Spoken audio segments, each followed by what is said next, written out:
What's up, what's up, what's up? Welcome to Jedigoddess Presents. That was the legendary Christopher Lee going into the forbidden sunlight of awesome and all that good stuff. We're coming here live from the Deep Ellum on Air studios. I am your host for the last time in this studio. My name is Christy Jedigoddess. I'll be your host on this magical school bus ride. To my right, I have my co-host, Thomas Branch. Well, hello. I'm officially Thomas Branch. Officially Thomas Branch. And to the right, we have Khalid Robertson. About to get Lando on that ass. So let's do this. Let's do this. Need some Colt 45. Yeah. And then, of course, we have Konnichiwa, Zach Schroeder. It's not that I'm lazy, Bob. It's just that I don't care. See, that's what I'm saying. You know? And, of course, our special guest today is Crystal Decker of Wellgo USA. And all right, we have an in-studio audience. Hello. Beautiful. Well, this is going to be a fun episode. At least we're going to make it awesome as we can. A lot of stuff happened, so let's roll right into Star Wars news. How's that Star sound? Wars? What? We talk about that in this show? Sometimes. Okay. Yes. Star Wars news. So, there's a few roundup of headlines. Well, first of all, one big thing I'm going to say is I'm not going to run into spoilers because there's so many spoilers out there, especially the one with Daisy Ripley.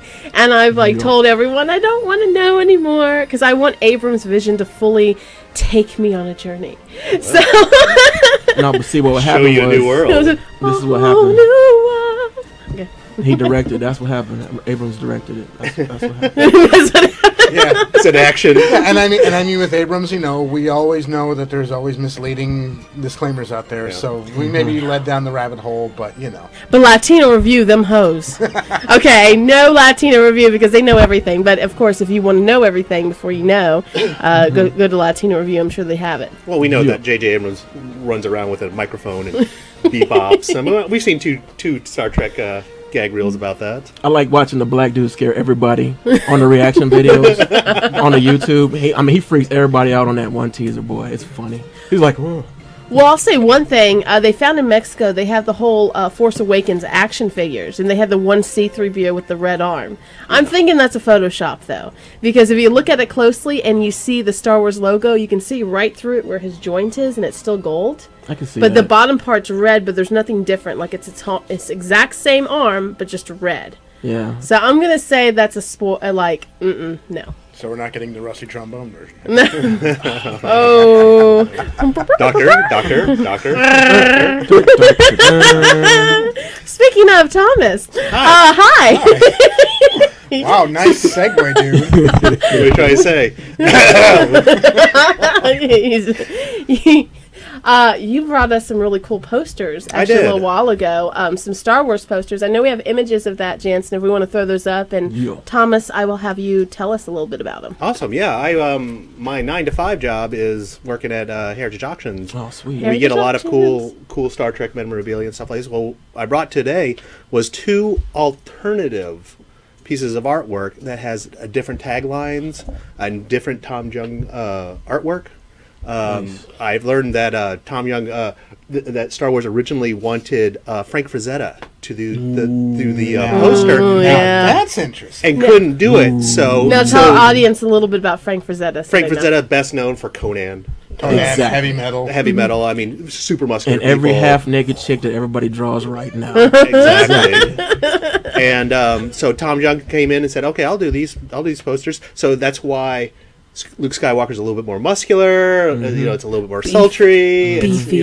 It's not by his initial design. He was just trying to be Frazetta. Exactly. But so it didn't turn creepy until later. That's right. Right. So the first one, the one that we have up now, has the tagline "In Odyssey, at the edge of imagination, far beyond, or beyond, far beyond." And I was like, okay, how about we not use that? Come on. We would like to adjective this title, please. And then action word. Exactly. And then Edge of tomorrow. And then the first image that we showed up had it had a date, year 3000, as man went to the stars and stuff So like this, and it was even a galaxy. well, yeah. I mean, they time stamped it, and it was just like and then I guess someone just said, no, we're not going to do that. Yeah, but I like that they kept it ambient. So yeah, so it was two really great pieces of art. Art that probably no one's really ever seen before. Nice. They sold really well at auction. So they both went about $1,500 to $1,800. Nice. And I would think they would have gone a little bit higher than that myself. I would have thought at least the 5. They would have broken maybe even to the double digits. Well, they weren't full blown posters. They were just like were they concept? They were concept art. Concept okay. art, oh, like okay. PR, yeah. Okay, that makes sense then. So, but yeah, I like the second image where it has the profile of the stormtrooper. Yeah, with the going into the galaxy behind it. That's pretty awesome. And the pilot image. Yeah, I like the fading off, and I think that's a really cool image. And I kind of see a little bit of that with Jason Isaacs. Well, I will say that in the Annie Leibovitz shot, that kind of reminds me of kind of like the trooper with the kind of the background, or not trooper. I'm sorry, the pilot. When he was standing, have you seen the photo shoot for Annie Leibovitz for Vanity Fair? Yeah. It just when he was standing there like that, it reminded me a lot of that. So that's all good. I love those pieces though. Those are awesome. Yeah, again, it's nice to get the history. It's nice to see times and things like that. Absolutely. Concept. Well, there's so much when it came out. They really pulled the talent pool they pulled from, because everyone was so young and new at the time. It's ridiculous. Yeah, I talked about this on the show a couple weeks ago. The ILM. The ILM article in Wired, how we were talking about the history of it, and just seeing how far back those people go and how far in depth it reaches in. So you're getting to see Spielberg, Lucas, Coppola, just all these people who touched these movies and got them huge. I love the story out there. Have you heard the story between Brian De Palma and George Lucas when they were casting Carrie and Star Wars at the same time? Yes, because I have heard because that, we've seen William Katt in the audition tapes for Skywalker. Well, the fact is that both Sissy Spacek and Carrie Fisher both auditioned for both things, and they just kind of more or less flipped a coin and said, well, maybe we'll take her and I'll take this other one. Could you imagine Carrie Fisher and Carrie and Sissy Spacek as Princess Leia? No. Yeah, I can actually. Why not? I can't, just because I think Sissy Spacek is a little too Americana or something. I think Carrie Fisher embodies more of a global diplomacy. It's weird if that makes sense. She just seems more worldly, where Sissy Spacek doesn't seem as much. But Sissy Spacek's aren't you a little short to be a stormtrooper? But Sissy's a phenomenal actress. I'm not knocking it. I just don't know if a space drama kind of action film would be really. Oh, sorry, her. Field. Plus, she's too skinny for that Jabba outfit. That's what I'm saying. But I love Sissy. I'm not knocking her at all. It's like the other one. Did you ever hear the story about Alec Guinness when he was on Murder by Death? No, So- I've not heard the story. I love Alec Guinness, but- That's where he was debating what he was reading the Star Wars script. They gave him the script, so he's reading it between takes, and he's like, I don't know if I want to do this movie and stuff like this. And Peter Sellers says, do the movie, because you'll regret not doing it, because Peter Sellers got passed over for a franchise thing too, because he thought he was just too big at the time. And he goes, man, it's a kind of a humbling thing to get on board on a franchise where you get continually paid regardless of what happens. Well, that's a whole nother conversation itself. Actors who miss the mark. The mark. Very well. And the first one that comes into mind is, James Bond on that one. But keeping on topic, staying on target. Sorry. No worries. The comics. Let's talk about Star Wars comic number 6. Yeah, let's go. Come on. Let's get some canon rolling. Come on. Come on. Okay. Bring it. So, Marvel has their Star Wars comics out, and they're coming out with Star Wars, Darth Vader, Princess Leia, which is, I believe, was it 4-6 shot, something like that? something like that. Yeah. And then they're coming out with Lando now, is their next one, which is pretty awesome. But in the 6th issue, and this is a spoiler for the Star Wars comic, we find it revealed that Han Solo is married. He's a family man. He's a family man. Much like Hawkeye. Oh, God. Don't even get started on Farmhouse Hawkeye, okay? Come on. That whole movie, I'm like, this chopped wood with Iron Man. He's married to Velma, for God's sake. Come on, man. I have nothing wrong with Linda Cardellini, but the fact that's just okay. We're diverging. I just let me go there. I bet he can make some good ribs though. I mean, from a story perspective, I mean that's what a unique turn. Yes. To give him that, especially making her a person of color. Yes, Sana Solo was amazing. But I mean, she only had 4 lines in it. And everybody's just now first appearance. Everybody's on board. You know, I got my copy. I'll get the first appearance of Sana Solo. Just saying. Right, because again, we've got to remind the audience that everything that's happening in the comics is canon now. Yes, so that is true. So we're going to see some real interesting developments here. Well, they did so well with the comics, with bridging in between. You know, I know even Head Kaiju mentioned this on earlier episodes too, where we didn't know who Darth Vader went from in A New Hope to, oh, silly Vader with your old man religion, to, oh, it's Vader, oh, yes, yes, you know, in Empire. So it's like something happened here. We don't know what's going on in this particular space right now. And the comics are now filling in that gap. And you're like, oh, Vader went in and started some shit. That's what happened. Oh, we have a call. You're on the air with Jedigoddess Presents. It's the Head Kaiju. Oh, snap. Head Kaiju. This is our Head Kaiju EP for Jedigoddess, calling from the couch of the Sarlacc. That's right, the couch. You guys are doing good. It's a good episode. Thank you. So, Head Kaiju, since you've called, weigh in on the Sana Solo comics, all that good stuff. Break it down. Yeah, I think it was a big deal that Marvel put her in a comic first. Hopefully, she'll become a character of note, and it'll be like an important moment. It could be big for the comic. It could be very, very collectible, and most people have not jumped on this yet. It's still out there in shops. I was in Titan Comics the other day. They had a couple copies of it there. Titan! Yeah, Titan. Mm-hmm. So I think people should pick it up, just in case it becomes something. If worst comes to worst, you spend $3 and you picked up a pretty good Star Wars comic anyway, because they've been good. Absolutely. Yes. Get a card and board with it too, or a bag and board, excuse me, to keep that nice and pristine. And get the sketch cover. Oh man, I've been rocking out them sketch covers. So. This issue is also notable because it finishes John Cassaday's run. He's done a great job as the artist on the main Star Wars book. And after this, there's 2 issues by Simone Bianchi, which is brilliant, crazy artist, and then the new regular artist will be Stuart Immonen. The Star Wars book has been great, and they've lined up awesome artists for it. Yes, indeed. Yes, indeed. Gorgeous, delicious, awesome. Well rewarded for good work. Yes, absolutely. Well, you know, and like I was saying, it's well done. I mean, I just love where it's been going. You know, at first I had reservations about Leia. And I'll be totally honest about that, but once I got into it, I really enjoyed it a lot. And the fact, it does bug me that it's only like a little 4 or 5 or a 4 or 6 shot little comic. Yeah, it's 4. It's 4, yeah. It needs to be longer, because I'm going to throw in kind of like the female card a little bit. Come on, you want something, you know, that kind of stands the test of time a little bit too, not all boobs and chainmail, let's put it that way, in latex. Well, the Leia book is definitely not that. And I just want good work out there. I agree. Regardless of the character. And they have done good work.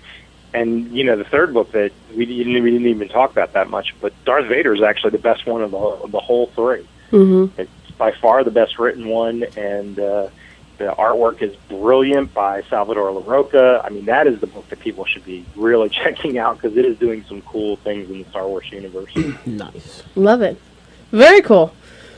Well, there we go. That is awesome. Good job, guys. Thanks for having me on for a minute. I'll let you get back to the air. Yeah, no. Thank you, Head Kaiju. We will talk to you soon. Cool.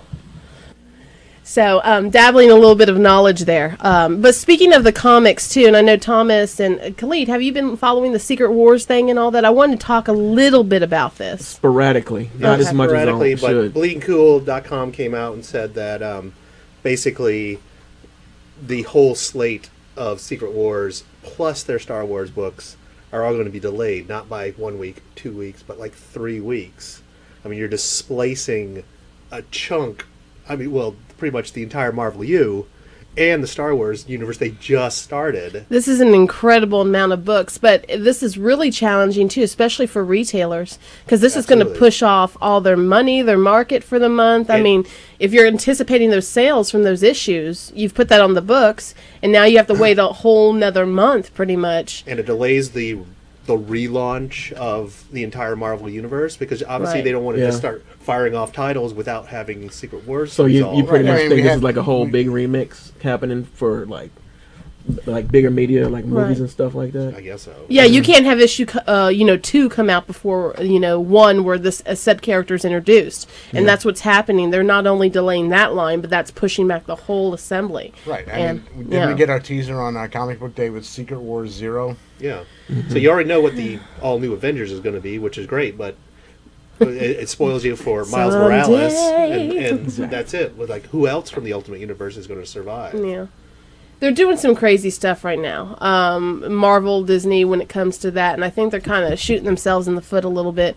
What did they say? Cut off your nose to spite your face kind of thing? Yeah. It feels like that a little bit, and they're kind of doing it just because. I don't even think there's really a reason for it, other than just because we can. You know? There shouldn't be a reason unless it's Disney who's trying to align to the movies. They want to make a ride out of it.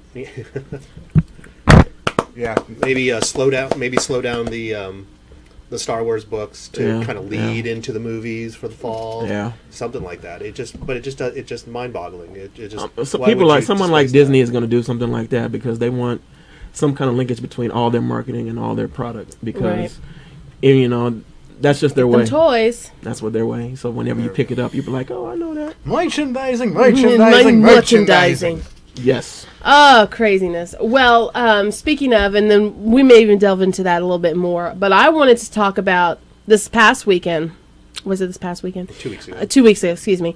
A lot of stuff happened, and that would include the Fan Expo Dallas Comic Con. Holy smokes. Yes. And I want to talk about that a little bit. I want to talk about our individual experiences, though, because we've all been a part of of conventions in general at different aspects. But Zach, you went there on Friday, which is probably the most slower day.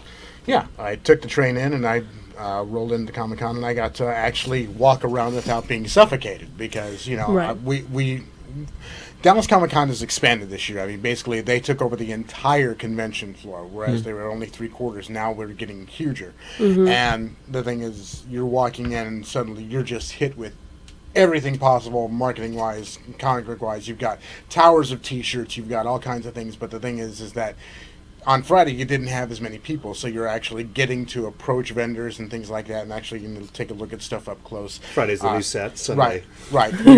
You also, walking around the celebrity area, like I said, you actually had opportunities to not have to stand in line and feel so much pressure. You actually got to talk to the folks who were there on Friday, and like I said, Friday is not the big day, so you're getting some of the A squad, but you're not getting the whole thing. And, and it would have been more if Matt Smith and what's her name from Cinderella, because they were supposed to be only there for Friday, Saturday, so that would have drawn a lot more people in on Friday until they canceled it at the 11th hour. Yeah. Right. Yeah, that was kind of a bummer. They had a lot of cancellations this year at the 11th hour, and that's... And one thing I want to throw in about that, a lot of people complain. I read the forum and stuff for the Dallas Comic Con, and I think it's a little unfair, because if you're coming to the Dallas Comic Con for one artist, maybe two, and you're putting the expense into a plane ticket, you're putting the expense into buying a VIP, photo op, all this stuff, you cannot have the expectation that they're just going to be there because you've shelled out $500-$600 to be there. Artists cancel at the 11th hour. Happens all the time. It's done. I would say go to it for the experience. Get a photo op if you can with somebody, but don't expect, don't be surprised when someone cancels. The people that are the most consistent have always been like Peter Mayhew, Carrie Fisher's always consistent. And this is 10 years, almost here, consistently there all the time. But Nathan Fillion's canceled more times than I can count. But he's He's been here last two. So. Yeah, he's been here the last two, which is amazing. But he's canceled a lot, and all the Doctor Who people, I mean, they're going to cancel. Billy Piper being there was pretty cool. Barbara Eden was there. Yeah. So there was a multitude of people, even comic artists that were there that would fill that. Come for more for the comic artists, I would say, because they're probably the most consistent out of anyone. Right. Which in itself is a different conversation as the organic progression of cons start to change. Right. And the thing is that I think you have to look more towards, because Peter Mayhew is consistent, is because he's close. Correct. Yes. You have to look at the people who are in the region. And two, like I said, you're going to have people who are very gracious, and you're going to have people who are not so gracious. I mean, I was walking around and I saw, Giancarlo Esposito putting arms around people and, just being very nice. And Miss Pileggi, meanwhile, you've got Barbara Eden who, I'm sure she's very nice, but like I said, you have just the look down sign, go. Yeah, but at the time, I'm not going to speak to Barbara Eden because I didn't talk to her or anything like that. Just saying that you have to look at who's going to be gracious and who's going to be not so gracious. Yeah, I heard Deacon Kane was great. I mean, he was late on one day and he made it up to like everybody. Situation. Would you figure that Dallas is still relatively new as far as national cons are concerned? Yeah. They just Fan Expo within the last couple of years Dallas Comic Con just sold this to Fan Expo. Is the backstory on it? So it's just now in the last couple of years really magnifying. Yeah, Fan Expo's Rolodex is so much deeper, and it's good that you're starting to go see different people, because we kind of, like you said, we got to get the same role of people type situation. That's what happens with companies have friends and they're happy with a good experience, stuff like this, but kind of gets a little stale. It's nice to freshen it up a little bit. Fan Expo is definitely going to do that. And with Fan Expo taking over, like I said, you're getting in the bigger names, because now you're bringing in not just the Peter Mayhews, you're also getting in the Kevin Conroys, you're also getting the Barbara Eden, you're also getting you're getting the whole Godzilla cast. Come on, you're getting the whole Firefly cast. Yeah, and Fan Expo diversifies that. They go into video games, they go into horror, they go into sci-fi, they go into movies. They're trying to break it up as it's the pop culture wagon, and we're reeling everything in we can with this. So magnets. I wanted to talk to. I went on Saturday. And my experience was much different because I went in the heat of the crowd, like 50,000 deep. I'm not even kidding. Like, I was shoulder to shoulder. Over half the people I couldn't even see. I was able to get to Comic Alley, but there was like 5 or 6 different people that I knew personally. I didn't even know they had both there. I knew you guys were there because Thomas Branch and Eddie Medina of Rancor Pit had this really cool end cap right in front of the comic artist. So it was a really clear spot, so I was able to see you. Yeah. But like Show Enough Studios, it was so hard to navigate down there.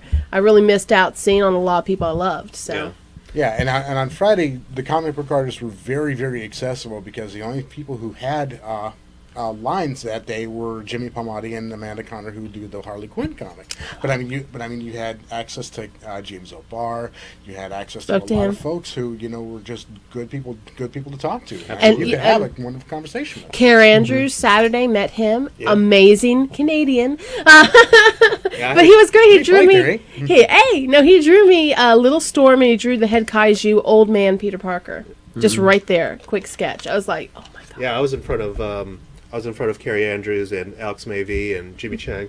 And when Friday I got to walk over there and I got to talk pens and inks and brushes with Alex Mavey, which was awesome. That is the most amazing thing if you're an artist and a comic artist, kind of in that vein, to be able to talk to people in these giants of the comic industry. That's what the best part, though, to me, of the Comic-Con experience is comic artists talking to them. And you can sit there and have a 20-minute conversation with them normally. I mean, if they have a line, no, don't do that.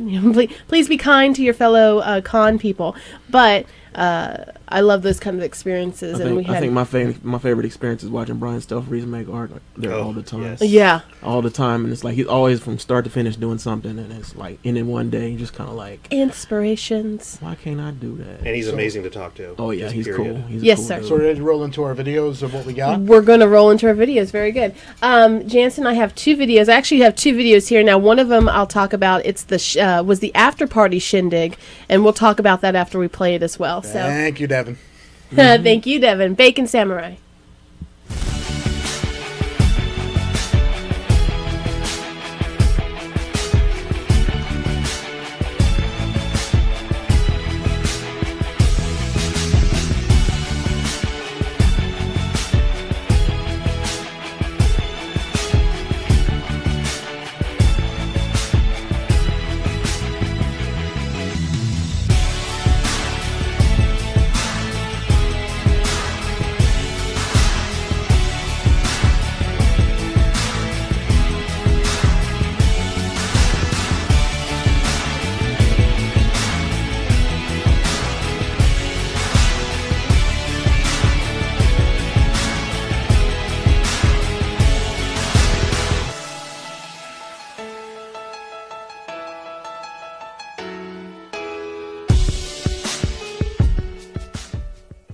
because photo editing is fun for Jedigoddess. No, hey, I took the star swipe out. No, I love star swipe. Will return in the next one. Hey, Crystal, thank you so much for joining us. Hi, Crystal guys. Decker. Thanks for having me back. Yay! So excited, so excited. Well, before we dive back into Shindig, tell us a little bit about you, Miss Crystal. My name's Crystal Orren, and I'm the head of. I manage theatrical publicity and communications for Welgo USA Entertainment right here in Plano, Texas. People don't think about that a lot. Or thinking about, you know what, Fanboy Whisperers stuck with me, and I like that. You know, and when people think about Welgo, usually they think about martial arts movies. So Donnie Yen and Jackie Chan, and the Ip Man movies, which it's just about to wrap production on Ip Man 3, and we are so excited. In fact, the Shanghai Film Festival is opening, and forgive me, Mike Tyson is there because he's got a major role in Ip Man 3. Because when you think of classic Chinese martial arts, you think Mike Tyson. You know what? Natural. Isn't that what we think? Just a natural. Baddest man on the planet. I know I do. Yeah, and Donnie and hurt his hand real back. Mike Tyson's like, ow. Bring the pigeons, bring my lovelies to heal my hand. Ow! Because if you're gonna get your hand injured, let's have Donnie Yen do it. Proud. So. Oh, I love it. So yeah, I mean, we're best known for our martial arts movies, but actually we do all of it. You know, we do action and genre and international features from all over the world, and put them into theaters and homes all over the world. In fact, we are expanding. It's been really fun watching the latest Donnie Yen movie, Kung Fu Killer, and the one before it being dubbed into German. Yeah, that's been a ball. So yeah, Kung Fu Killer just came out, but we're also known for our horror movies, and we're real big with Australian apocalyptic dramas and stuff like that. These Final Hours just came out on home video, and we're doing great with that. And I love it. Yeah, it's going to be a record summer. We're putting 6 films into theaters in the next 2.5 months. So busy summer, baby. Oh, that's going to be a lot of fun. And no, I can't wait to jump into that, because I know you guys even went to Cannes, and I don't know if that's public knowledge yet. If that boy, we got an avalanche of requests for this one. So Ho Xiaoshan is one of the grandmasters of Taiwanese, the New Wave movement, you know, in the 80s, and they've been waiting to see his newest film called The Assassin. And it stars Shu Qi, and it won, he won Best Director at Cannes for that. And so, we announced our acquisition right as that happened. But like, here's the, I just need your autograph right here. No kidding. Dry. And it's gotten such a beautiful reception from Cannes. It's looking like this is probably going to be shaping up to be our very first Oscar race, because it will without a doubt be Taiwan's submission for Best International Feature. But and we haven't seen it yet. We haven't even gotten our hands on it at the office. But it looks like might be honest to God award season for reals. So nice. We're super stoked. We got a shout out in chat for Kung Fu Killer, how it rocked. Oh, thank you. No, it was fun. It's so fun. Everybody's like, there's an older movie of his in the first Ip Man movie where he fights off 14 soldiers, and the first 10 minutes of Kung Fu Killer, he's throwing down with 22 other inmates, but they're all in like the Hong Kong prison attire, so it looks like a bunch of UPS drivers throwing down. And that's just where it starts. No, we're loving it. It had a theatrical release, and we'll be releasing on home media on July the 7th. So very cool. Definitely be looking for that. I cannot wait. Wait. Oh man, so we were talking about cons and stuff, and going kind of our next topic I wanted to talk about is con etiquette and things too. how not to make money, especially as artists and things like that at cons. But I wanted to talk about that video really quick for the Shindig. Shout out to Devin Pike of Bacon Samurai Productions. We were very blessed to be a part of the Dallas Comic Con's official after party Shindig. And so Jedigoddess Art Love Magic came together in one amazing union. And we had live artists. Khalid was there. Yes. Zach, of course, was there. And we were all rocking it out with doing live art. And all the artists were really successful. And they did the remote control that Zach was a part of as well. Though he didn't get on stage, but you were on the line. You were one of the candidates. You know what? That's one of the things I love about Dallas is, I keep saying it's like the biggest small town ever, but it's so interesting because I go back with Devin Pike way back in the day. I met him when I was in college. And but seeing people from so many different types of art and creation and just running across each other and not like, oh, I know that guy from the jump, but actually creating new art together. That stuff just rings my bell. I think it is so interesting, and the spirit of collaboration that comes with that, it makes me proud to even just be a watch, someone to witness what's happening, and I'm glad you guys got it on film. That's super cool. Yeah, we had a blast there, and it was a great night. A lot of good people that we talked to. A lot of great art happened.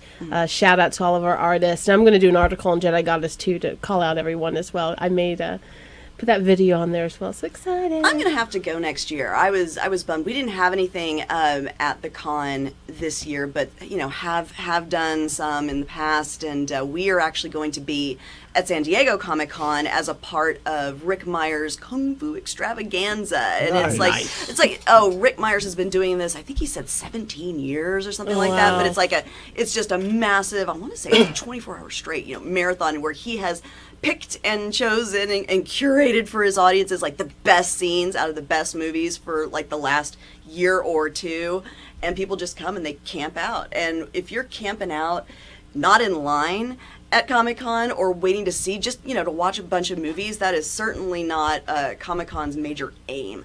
But to have them do that and to be a part of that is super cool. But yeah, you and I were talking about, and forgive me if I'm rolling us off topic, but, talking about con etiquette. Yes. And the way women, especially last year, and maybe it was because Gamergate was so, in the news. So fresh. Yeah, but at the same time, there was this secondary line of conversation coming out saying, we need more safe spaces at the cons, because it's not that people are only disrespecting women for even being there at gaming and cons, especially, conventions being the last strongholds of male dominance, but also because, if a woman wants to be true to the comic or whatever item it is that she's cosplaying for, if you're going to do that the right way, you're going to be showing a lot of skin, and when people think, and that's how they're drawn that way, which literally, yeah. I mean, you walked in to Fan Expo this year, and the first sign you saw was "Cosplay is not consent." Wow! Oh, that's a great line. Nice. Yeah. Yeah, and it kind of hurts my heart, because it's like, okay, well, what's the problem? Well, the problem is the guy that's grabbing your ass while you're getting your photo done. It's how come these characters are drawn that way, right? Correct. So the problem is definitely, getting manhandled or woman-handled, because the guys aren't exempt. They're guys not. Oh, no, guys that come in there like Conan or 300, I'm sure, there's a certain element where people are like, hey, but at the same time, if you come in there and you spend a lot of time and you look really good, you're not going to want just random people putting their hands on you, that's just not appropriate in any for any gender. And these people, it's like going onto a film set. I mean, they've taken the time, they've custom made these, they've put money into it, they made it themselves, or they paid someone. None of it's cheap either way, either in time and value.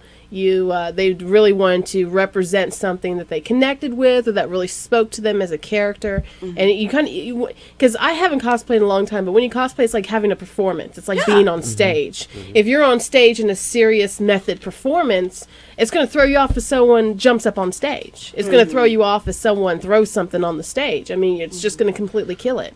It's not as disrespectful, but it's still disrespectful in that regard. Well, and I wonder, do you guys, because you obviously have have far, far more experience than I do, but are you finding, I know that some of the cons, you know, unfortunately, my favorite question, what happened right before that? You know, what happened right before that made you need to put up a sign that said, you know, cosplay is not consent? And I'm understanding that, you know, that's becoming more prevalent, where people are saying, well, you know what, if there isn't a place I can go, monitored security that's going to watch out for me, I'm not going to go. Is that the minority, or do you think that that is going to become part of how organizers have to put it together going forward? Well, we're in Texas, so it's going to be like that. Yeah. I mean, seriously. I mean, we're in Texas, and you know, it's the football state all the time. So brisket eating, whatever.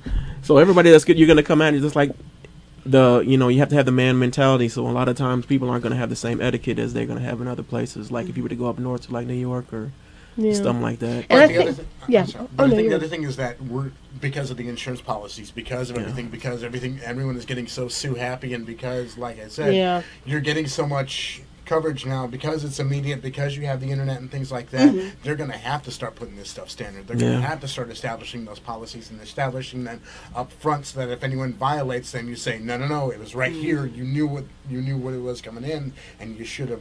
And you should have obeyed it. Yeah, they may have to do some kind of disclaimer when you buy tickets and take it to that level. But I was going to say, too, I think it's the bigger cons. I haven't really heard about this in smaller cons. I think in smaller cons, everyone's more respectful, you know, it seems like. But it sounds like the bigger, when there's just such a crazy amount. Yeah, exactly. You got so many people, you know, even if you had a crack security team, you know, they can't watch everything. And you know, this last weekend was anticipated 75,000 people. I'm telling you, Saturday was like at least 50, especially in the celebrity area. It was like wall to wall people. I was like this, trying to find a spot. And then you're going to have misconceptions left and right, because you know the lines are the alleyways are going to be so congested and stuff like this. And is it or isn't it type situation becomes he said, she said, and then it just becomes this huge. Do you think it's needed?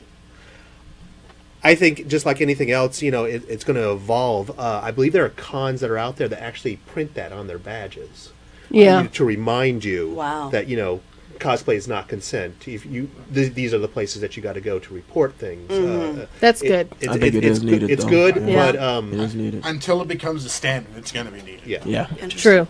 And it's going to have to stay. It's going to have to stay a reminder. It's going to have to stay in the back of your mind that, you know, you have to prepare. You have to prepare yourself for it and be respectful. Well, and I'm curious if as these things are happening, if it is affecting the artist's development of characters. I mean, I have to think that perhaps they're like, wow, you know, I don't want to be pilloried for, you know, drawing this woman with nearly no clothes on for no reason. Do you know what I mean? If basically the litigiousness of people at a con is actually going to end up affecting an artist's creative process. I think some of it is that I think artists are taking it the other way. If you look at your Japanese artists and who do their Japanese games and anime, they seem to be making more elaborate character designs wrapped in that type of sexuality type situation, like daring cosplayers to make such an elaborate character. It's like, can you bring something that has 40 feet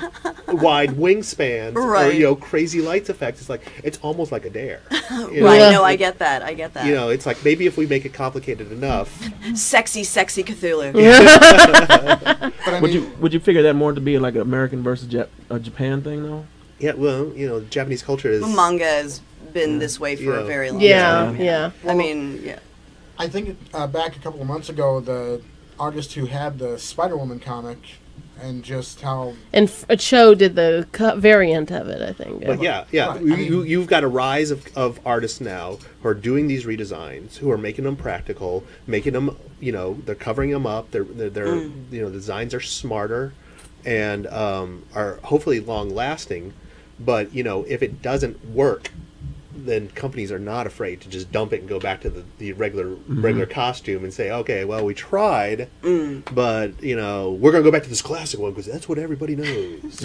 You know, and before we run out of time, I want to roll into, but the ultimate preface of that is cosplay is not consent. That's right. There we go. Yeah. But I wanted to talk a little bit, just because we have such a diverse group here. There was an article that came out about how not to make money at cons. And I wanted all of us to talk, even as attendees, you know, stuff that we see that are like, if an artist is doing something or if a vendor is doing something, we're not going to go there. Yeah. So, Thomas, I'm going to have you start off with this one. You know, I read the article, and it's by Derpy Girl. On she actually changed her name. I don't know what Blurred Girl on Tumblr. Yes. And she points out some really good effects. You know, Mm-hmm. we live in an age where you have to sell your product. I mean, you're in an artist alley. It could be 40 tables long, 5 rows wide. So you got to put out. You got to take your. You got to push your product, and you got to do it well. Some of it's really great. You know, as an artist, don't have your head down. You know, you got to interact with your people. You have to have diverse products. You know, if everyone's doing Deadpool, maybe you shouldn't do Deadpool, you know, type situation. Oh, in Dallas, We had man. 20 Deadpools. I know, right? 20 Deadpools, you know, It's the Waldens. what else we got? Not telling anyone where you are, keeping Yeah, your head down. Social media is a huge, huge thing. You know, you got to tell them where you're going to be found type situation. Not having everything priced properly. Oh God, yes. I've seen it all. I've actually seen the trifecta happen. The one piece, nothing around them, and the one couple things that are there. There's no price. I'm like, hello, excuse me. Or the Hi. elitist attitude. Oh, you know, of someone who wants to buy something and they misidentify the item. Right. Like was it Django Fett? Yeah, But like, I love boba. You know, that's Django. You know, kind of like that. Kind of like you're a complete idiot for mistaking both of them. It's like, and that's such a turn off. Like, as someone said that to me, I'm like, I've seen people being real curt about it. No, and like flip the page. I'm like, Wow. good. I think the most amazing one on here is promoting your item without an item to sell them. Yes. It's like you Define would, that. You would okay. So if I had a book, but I didn't have my book with me, and all I did was talk to you about my book. But here's my Yes. card. Oh, wow. Oh. Okay. So I spent the money to get a table and a banner and cards, but Not have no cheap. product to sell to you by. Heavily right brain, maybe Yeah. a little less on the left Let me give you a side. 15-minute timeshare conversation, but no timeshare. Oh, Just man. kidding. But it's an excellent article. There's actually a bunch of really, really good articles out there of how to present your tables. Again, pricing, what you want to try. As an artist who does artisan alleys and stuff like this, I'm continuing to try to change how my booth looks, what products I want to. Like, I thought about like doing buttons, but then I was like, where do you crop properly? You know, what size should my buttons be? How much should I spend on this? You want to try to get bottom dollar for maximum price type situation, Right, in order to get a return. Some things like what I do, which is a lot of like superhero redesigns and things like that, just wouldn't work on a 1 by 1 inch, a pin. I think one thing that really helped for me is that I realized having another person there really helps.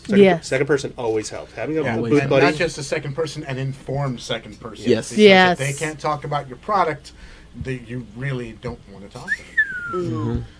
Or if they Like and your it has book to be it has to be the right person, because Yep. you might clash on how you want to present the product, Right. and then you're giving your customer two different versions of it. Yeah. And I know Christy has a bad thing about booth babes too. So. Oh yeah, well, and that goes in the second uninformed person. Not only is it like booth babes are the women that if you were doing like Hawkers. correct. If you're doing like this beautiful airbrush model-y thing, I totally understand. There's a time and place for that. But a chick standing there in full like cosplay or really sexy, little shirt with the midriff and little shorts going, "Hi, you need to buy this controller." Yeah, don't do that. Why? Oh, it's you set a point and a click. It's so cool. Wow, it's pink. Comes in pink and green. And I've seen this, and of course, this is an exaggeration, but I've seen this, and it's demeaning. It's demeaning to me because there's so many people who, are gorgeous, well-informed, intelligent people. There's no reason for you to stand there and just be like, I didn't care enough about this product to learn, and I don't care about anything. There really isn't an excuse for that. Yeah, it's a hit on the company and it's a hit on the person. Yeah, because the person should be asking questions. If I'm going to do this, for Even your if it was a product- guy, I would be like, dude, okay. Planet Fitness, man. Have contact information with you at all times. Absolutely. Always. What was one thing she said on here, too, that jumped out at me? I totally lost the page. But, hating on cosplayers and you know, not rewarding your fans. I think that's just a good customer service. Like, if you buy 2 prints, you get this free. If you buy a book, I'm going to go ahead and give you this little teaser of my next thing. Always thank and reward and kind of bless back, because that's like, oh, cool, yeah, I have a goodie bag. You know, have some kind of, even if it's a spinny wheel or something, you know, have a way to, like, thank you for coming by. We're not selling anything, but you can win something. We just want you to know about it, kind of thing. So, I know, any other viewpoints on pros and cons? Well, I think one thing I'd say, is, especially as an artist, is, and I always have a problem with this, is that keep your art that you're trying to do for people simple. And, you know, because, you know, even if it's just a headshot, even if it's whatever, keep it to a point where when you give it to people, they don't have to sit there and wait or come back all the time. I think that's a great point, because that I've gone to too many artists. Oh, I'm full of commissions today, which can happen, but they're totally 8x10, high detailed, full color. You know, I'm like, we have a website. You know, one of the things I did for Free Comic Book Day when I was at Collected in Plano is I had did postcards, 4x6 postcards that had my art on it, and then for $1, I'd give you a free head sketch on the back. Yeah. So that's fantastic. Like Carrie Andrews for Head Kaiju and I knocked those out in like a minute. A Storm, Old Man P. Parker, a minute, not even that long, and he was throwing them out. Come on now. So do you want to go ahead and throw that second video that we had at Comic-Con? Yeah, we can do we can do a little recap video, and that's just our video of the Dallas Comic Con if we want to play that really quick. Just so we can show some of the stuff that actually did work then. Oh yeah, no, a lot.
So, well, that was very awesome because I video edited it. No, I'm kidding. But we'll go ahead and skip through a couple things because we're getting a little close on time. But I wanted to correct myself, Crystal Orren.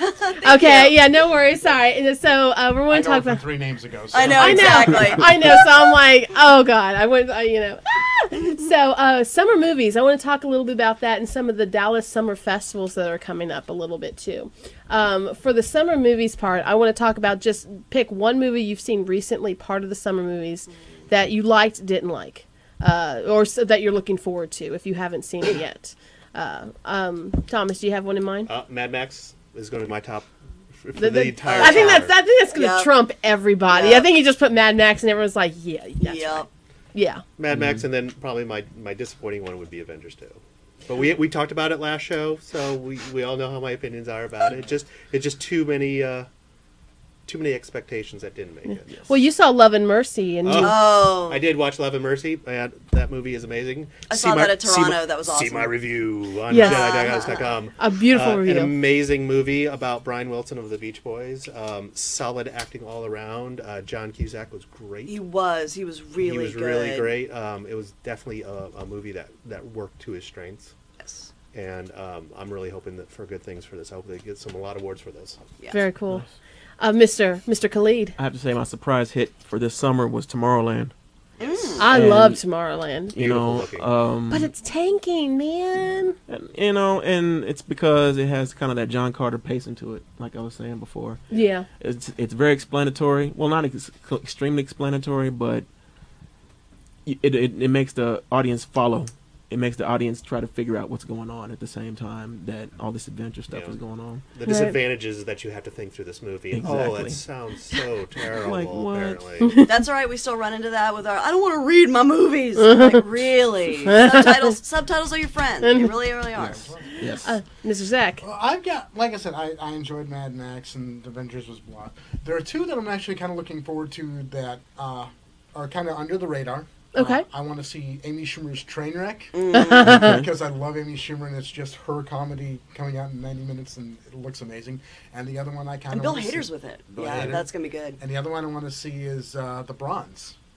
It's a little under the wire comedy from the girl who plays on Big Bang Theory, Bernadette.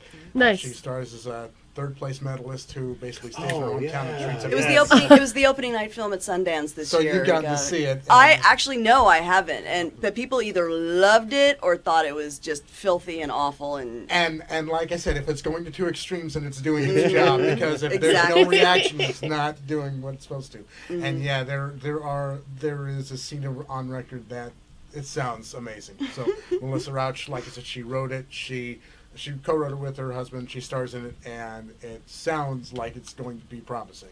Very So, cool. Did anybody see Spy?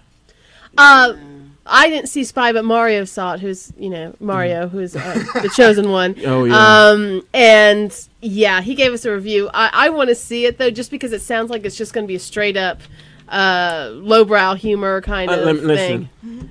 anytime you see a big chick doing kung fu Sorry. and doing it good, it's all she wrote. Boy. That's what I'm saying right there. Doing it. The bar has been met. Is what you said. Exactly. Donnie Yen needs to take notes. Oh my That's god. what I'm saying. Crystal, anything jumping out you? You know what? I really liked Love and Mercy too. I am really looking forward to seeing a documentary called Live from New York about Saturday Night Live. I'm Yeah. Nice. crossing fingers Yeah. on that. And then in August, Gillian Flynn, who did Gone Girl. I actually thought that Dark Places was a better book in a lot of ways, but yeah, that's starring Charlize Theron and Nicholas Hoult from Mad Max, and yeah, it's Yes. going to be a thriller mystery. So yeah, those two. He's coming up a lot too, and he was Beast in the X-Men First Class as well. and there's one on your list that I didn't even think about, but Straight Out of Straight Compton. Outta Boom! Straight Outta Oh yes. Oh man, I need to see that one. I heard it. We need to do like a whole showing for Jedigoddess of Compton because I'm down with that. Yes. I did see Jurassic World. Okay, so basically, I enjoyed it, but the thing with Jurassic World is that they played it really safe. It's essentially a rehashing with a bunch of Easter eggs and product placement of the first Jurassic Park. The product placement is pretty funny. Yeah, it's like Mercedes, Honda, Samsung, Starbucks, Verizon. yeah. Starbucks. Hold on. Let me drink my Starbucks. Oh, dinosaur. Dinosaur. Killing. No. Hold on, Chris Pratt. Let me get my Dockers. Yeah. Look, you shouldn't. You should be nicer to those animals. Okay. But I joke, but there were so many Easter eggs in that too for the first Jurassic Park, which if you're going there just to see dinosaurs fighting and a homage to the Yay. first Jurassic Park, Yes. you're going to love it. If you're looking for something that takes it up a notch, no. It is basically homage. We're going to collage here. And they A even collage homage? A Very collage nice. homage. You get popcorn by your toys. Exactly. And but it'll do well just because of that. And they did have one Easter egg on it, like 029 is the number on the Jeep. And that was like in the first Jurassic Park, something like going, yay. And it's hard not to like Chris Pratt. I mean, Oh, Yeah. and this one he didn't go Chris Pratt. He didn't do the Vince Vaughn School of Acting where he's the same character every movie. He actually tried to change it up a little bit. And I think Dallas Bryce Howard's a great actress. I do.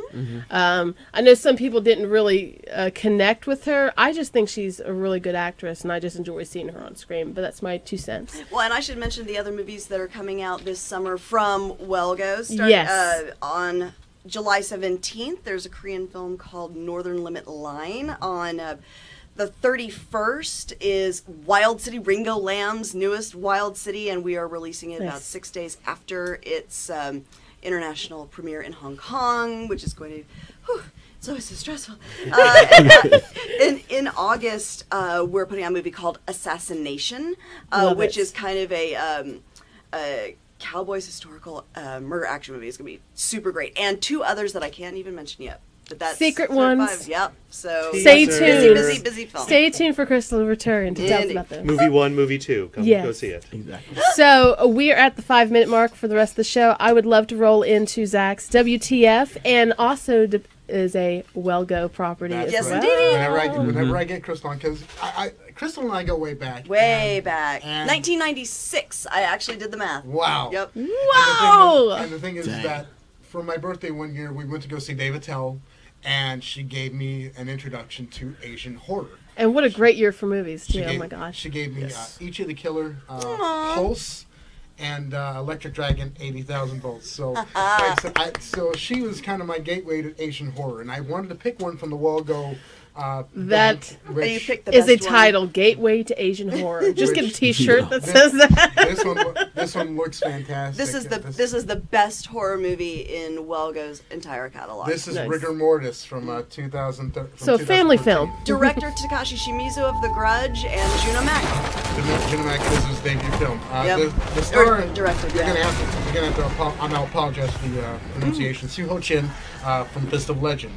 Chin plays himself basically, Yep. a failed actor who moves into a rundown tenement in mourning of his failed marriage and attempting suicide. Yep. Is possessed by goats when at the last moment his neighbor Lao, a chef and coincidentally retired vampire hunter, cuts his hanging attempt down and shoos the spirits away. Yep. Chin goes to thank his savior in the restaurant downstairs, and we're introduced to more neighbors. We meet Feng and Pak, a mother and son who looks like an Andy Warhol.